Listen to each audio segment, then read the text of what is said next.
Assalamualaikum warahmatullahi wabarakatuh. Perkenalkan, nama saya Farzina bin Mansyah, NIM 202111031131169. Pada kesempatan kali ini saya akan membahas topik yang sangat penting dalam dunia hukum pidana, yaitu manfaat viktimologi dalam penanggulangan kejahatan, kebijakan hukum pidana, dan pemberdayaan korban. Lebih khususnya kita akan mengulas bagaimana viktimologi bermanfaat dalam penanggulangan kejahatan, kebijakan hukum pidana, dan pemberdayaan korban.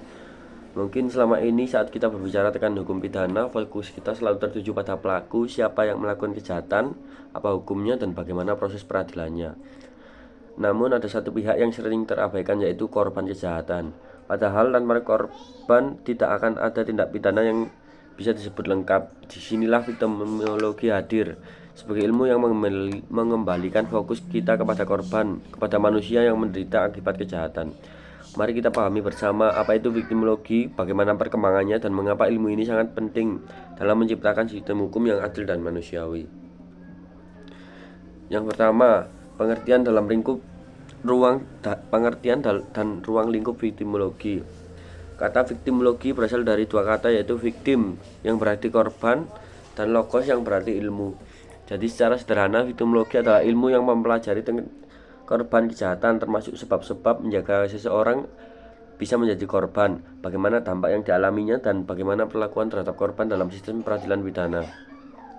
Salah satu tokoh penting dalam perkembangan viktimologi yaitu Benjamin Mendelssohn, yang dikenal sebagai bapak viktimologi modern. Ia memperkenalkan istilah ini pada tahun 1947 dan menyatakan bahwa viktimologi berfungsi untuk memahami hubungan antara pelaku, korban, serta mencari cara agar penderitaan korban bisa diulangi. Yang kedua, tokoh lainnya adalah Hans von Hentig yang meneliti bagaimana karakter korban bisa berpengaruh terhadap timbulnya kejahatan. Misalnya ada korban yang bersifat pasif, ada pula yang tanpa sadar berperan dalam kejahatan. Namun penting diingat, memahami peran korban bukan untuk menyalahkan korban, tetapi agar bisa menyusun langkah pencegahan dan perlindungan yang lebih efektif. Viktimologi kemudian berkembang menjadi ilmu yang tidak hanya mempelajari korban individual, tetapi juga korban kolektif dan korban struktural, seperti masyarakat yang menjadi korban korupsi, perang, bencana, dan ketidakadilan sosial.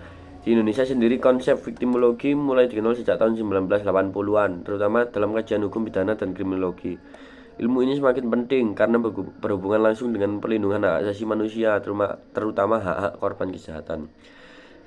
Yang bagian kedua, manfaat dalam penanggulangan kejahatan. Sekarang mari kita masuk ke manfaat viktimologi, yaitu dalam penanggulangan kejahatan. Ketika kita berbicara tentang penanggulangan kejahatan, seringkali terbayang adalah polisi, jaksa, hakim, dan penjara. Namun jika kita melihat dari kacamata viktimologi, penanggulangan kejahatan tidak hanya berfokus pada pelaku, tetapi juga pada korban dan masyarakat yang terdampak. Viktimologi membantu kita melihat bahwa mengurangi kejahatan, kita harus mengurangi kemungkinan seseorang menjadi korban. Ada tiga bentuk utama penanggulangan kejahatan yang berkaitan dengan viktimologi. Yang pertama, penanggulangan preventif. Langkah preventif berarti mencegah agar kejahatan tidak terjadi. Dalam konteks viktimologi, upaya ini dilakukan untuk meningkatkan kesadaran masyarakat terhadap potensi menjadi korban. Contohnya program edukasi penyuluhan hukum kepada masyarakat tentang bagaimana melindungi diri dari kekerasan dalam rumah tangga, kejahatan cyber, atau perdagangan manusia. Dengan memahami faktor-faktor yang membuat seseorang rentan menjadi korban, masyarakat lebih waspada dan mampu melindungi diri. Viktimologi menyediakan data tentang kelompok rentan seperti anak-anak, perempuan, penyandang disabilitas, atau lansia yang sering menjadi sasaran kejahatan. Contoh nyata di Indonesia adalah kampanye Stop Kekerasan Terhadap Perempuan dan Anak yang merupakan penerapan nyata prinsip viktimologi dalam upaya preventif. Yang kedua, penanggulangan represif. Setelah kejahatan terjadi, kita perlu langkah represif, yaitu penegakan hukum terhadap pelaku. Namun perspektif viktimologi, penegakan hukum tidak hanya berfokus pada menghukum pelaku. korban juga harus diperhatikan. Mereka berhak mendapatkan perlindungan hukum, bantuan psikologis, informasi mengenai pengembangan perkara, dan kesempatan untuk didengar dalam proses peradilan. Dengan cara ini, korban tidak merasa diabaikan oleh sistem hukum. Yang sebaliknya, mereka merasa dihargai dan dilibatkan dalam mencari keadilan. Contoh yaitu Lembaga Perlindungan Saksi dan Korban di Indonesia berperan besar dalam memberikan perlindungan kepada korban dan saksi agar mereka berani melapor tanpa takut ancaman dari pelaku. Yang ketiga, penanggulangan kuratif dan rehabilitatif. Setelah proses hukum berjalan, ada fase pemulihan korban. Inilah yang disebut pendekatan kuratif dan rehabilitatif. Korban tidak hanya kehilangan harta atau fisik, tetapi juga bisa mengalami trauma mental dan sosial. Oleh karena itu, viktimologi mendorong pemerintah dan lembaga sosial untuk menyediakan rehabilitasi psikologis, sosial, dan ekonomi bagi korban. Misalnya, perdagangan yang diberikan pelatihan kerja dan dukungan sosial agar bisa hidup mandiri kembali, atau korban kekerasan yang mendapatkan terapi trauma dan tempat perlindungan. Melalui pendekatan kuratif ini, penanggulangan kejahatan menjadi lebih manusiawi dan menyeluruh. Jadi bisa kita simpulkan dalam konteks penanggulangan kejahatan, viktimologi memberikan cara pandang baru bahwa mencegah dan menanggulangi kejahatan bukan hanya tentang menghukum pelaku, tetapi juga melindungi dan memulihkan korban. Yang bagian ketiga yaitu manfaat viktimologi dalam kebijakan hukum pidana. Sekarang kita masuk bagian kedua, yaitu peran viktimologi dalam hukum pidana. Kebijakan hukum pidana atau criminal policy adalah serangkaian langkah rasional yang dilakukan negara untuk mencegah dan menanggulangi kejahatan dengan sarana hukum pidana. Dalam hal ini, viktimologi berperan di 3 tahapan utama, yaitu kebijakan hukum pidana, contohnya formulasi, aplikasi, dan eksekusi. Penjelasan dari tahap tersebut yaitu 1. Tahap formulasi atau kebijakan legislasi. Tahap formulasi adalah saat negara menyusun undang-undang pidana. Viktimologi berperan memasukkan agar hukum yang dibuat memperhatikan hak-hak korban. Contohnya, lahirnya Undang-Undang Nomor 31 Tahun 2014 tentang perlindungan saksi dan korban adalah bukti nyata bahwa mengakui korban sebagai subjek hukum yang harus dilindungi. Selain itu, dalam KUHP baru, Undang-Undang Nomor 1 Tahun 2023 sudah diatur tentang hak kompensasi bagi korban kejahatan. Ini menunjukkan bahwa sistem hukum kita mulai mengadopsi prinsip keadilan restoratif, bukan hanya menghukum tetapi juga memulihkan. Yang kedua, tahap aplikasi atau penegakan hukum. Tahap ini adalah saat hukum diterapkan oleh aparat penegak hukum, yaitu polisi, jaksa, atau hakim. Dalam konteks viktimologi, aparat penegak hukum dituntut untuk memiliki empati dan kepekaan terhadap korban. Misalnya, korban berhak mendapatkan informasi tentang proses perkara. Yang kedua, perlindungan dari ancaman pelaku. Ketiga, untuk memberikan pernyataan di persidangan. Dan keempat, hak untuk meroleh restitusi atau ganti rugi. Pendekatan seperti ini menciptakan sistem peradilan yang berkeadilan bagi kedua pihak, bukan hanya pelaku. Yang ketiga yaitu tahap eksekusi atau pelaksanaan pidana. Tahap terakhir adalah pelaksanaan pidana. Biasanya berfokus pada pelaku yang menjalani hukuman penjara atau saksi lainnya.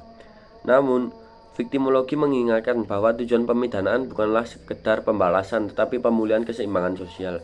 Pendekatan ini dikenal sebagai restoratif justice, di mana pelaku, korban, dan masyarakat dilibatkan dalam proses penyelesaian perkara. Tujuannya agar pelaku bertanggung jawab, korban mendapat keadilan, dan hubungan sosial dapat dipulihkan. Dengan demikian, kebijakan hukum yang berlandaskan viktimologi mencerminkan keadilan yang lebih manusiawi, tidak hanya retributif. Dari sini kita bisa melihat bahwa tidak hanya membantu korban secara individual, tetapi memberikan dasar filosofis bagi pembentukan hukum yang adil dan berpihak pada kemanusiaan. Bagian keempat, yaitu bagian terakhir dari pembahasan kita, adalah viktimologi dalam pemberdayaan korban. Setelah mengalami kejahatan, banyak korban kehilangan kepercayaan, rasa aman, bahkan makna hidupnya. Disinilah viktimologi berperan dalam memberdayakan korban agar bisa bangkit kembali dan kembali menjalani kehidupan secara bermartabat. Ada beberapa bentuk pemberdayaan korban yang sangat penting, antara lain Yang pertama yaitu pemulihan psikolog dan sosial. Korban perlu dukungan emosional dan psikologis agar tidak terus-menerus mengalami trauma. Bentuk bisa berupa konseling, terapi trauma, atau pendampingan psikolog dan pekerja sosial. Di Indonesia, banyak lembaga yang sudah menjalani peran ini seperti P2TP2A, yaitu Pusat Pelayanan Terpadu Perlindungan Perempuan dan Anak di berbagai daerah. Yang kedua, pemberdayaan ekonomi. Banyak korban kejahatan, terutama perempuan dan anak yang kehilangan pekerjaan atau penghasilan. Program pelatihan keterampilan dan bantuan usaha kecil bisa membantu korban untuk mandiri secara ekonomi. Hal ini bukan hanya soal uang, tapi juga pemulihan harga diri dan rasa percaya korban. Yang ketiga, perlindungan hukum dan advokasi. Korban harus diberdayakan agar berani menyuarakan hak-haknya. Viktimologi mendorong adanya advokat, lembaga bantuan hukum, dan LSM atau lembaga swadaya masyarakat yang aktif mendampingi korban agar mereka tidak takut menghadapi proses hukum. Yang keempat, restoratif justice, yaitu pemberdayaan juga bisa melalui penyelesaian perkara secara damai antara pelaku dan korban dengan bimbingan aparat hukum. Dalam sistem ini, korban mempunyai kesempatan untuk menyampaikan perasaan langsung kepada pelaku, mendapatkan permintaan maaf dan kesepakatan untuk ganti rugi. Proses seperti ini seringkali lebih menyembuhkan dibanding hukuman penjara yang kaku dan memisahkan manusia dari tanggung jawab moralnya. Jadi, pemberdayaan korban adalah bentuk konkret dari penerapan viktimologi yang membantu korban bukan hanya secara hukum, tapi juga secara manusiawi, psikologis, dan sosial.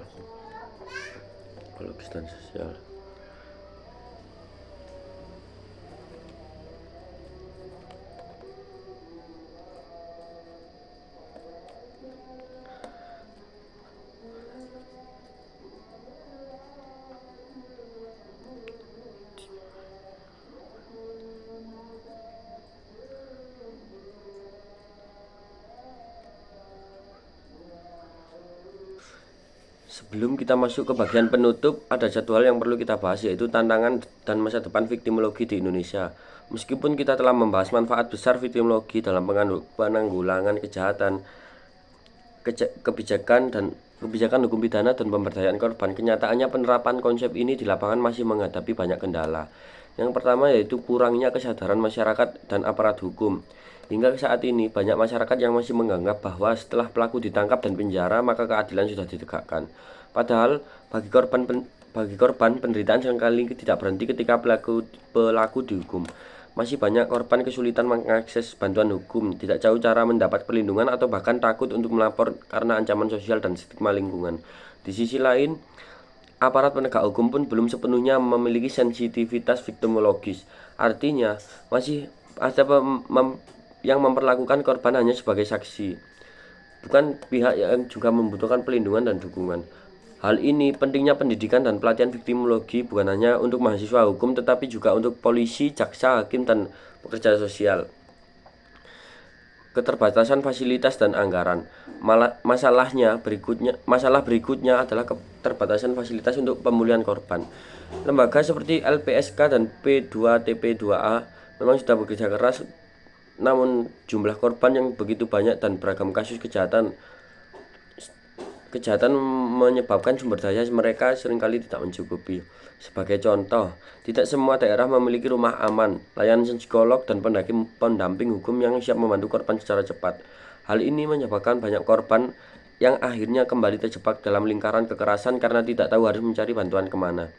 Dari sinilah viktimologi berperan penting dalam mendorong kebijakan publik yang lebih berpihak pada korban, agar negara tidak hanya hadir saat menghukum pelaku tetapi juga saat memulihkan korban. Yang ketiga adalah tantangan budaya dan sosial. Tantangan lainnya datang dari budaya masyarakat yang di daerahnya masih kuat pandangan bahwa korban, terutama korban kekerasan seksual, adalah pihak yang harus menanggung malu bahkan disalahkan. Budaya patriarki, stereotip gender, dan tekanan sosial membuat banyak korban enggan melapor. Padahal diamnya korban membuat pelaku semakin berani. Kejahatan serupa terus berulang. Viktimologi mengajarkan kita untuk mengubah cara pandang ini, bahwa korban bukanlah penyebab kejahatan, tetapi seseorang yang perlu kita lindungi dan bantu untuk pulih. Perubahan pola pikir inilah yang menjadi dasar menuju masyarakat yang adil dan empatik. Yang keempat, masa depan viktimologi. Namun, dibalik semua tantangan tadi, masa depan viktimologi di Indonesia sebenarnya sangat cerah. Kita melihat semakin banyak lembaga dan komunitas yang peduli terhadap korban, mulai dari lembaga bantuan hukum, organisasi perempuan, dan hingga komunitas kampus. Pemerintah juga mulai membuka ruang pendekatan restoratif justice, terutama dalam kasus-kasus ringan yang menekankan pada pemulihan dan bukan hanya sekedar hukuman. Sebagai penutup, mari kita simpulkan pembahasan hari ini. Viktimologi memberikan banyak manfaat penting dalam sistem hukum dan kehidupan sosial. Pertama, dapat dalam menanggulangi kejahatan. Viktimologi membantu kita memahami bagaimana mencegah terjadinya korban baru. Yang kedua, dalam kebijakan hukum pidana, viktimologi memberikan dasar pembentukan hukum yang lebih adil dan memperhatikan hak korban bukan hanya pelaku. Dan ketiga, dalam pemberdayaan korban, viktimologi mengajarkan bahwa keadilan sejati bukan hanya tentang menghukum, tapi juga memulihkan kehidupan manusia yang terluka. Dengan memahami dan menerapkan viktimologi, kita turut membangun sistem hukum yang lebih berkeadilan dan lebih manusiawi. Terima kasih sudah menyimak video sampai akhir. Jangan lupa untuk terus belajar. Assalamualaikum warahmatullahi wabarakatuh.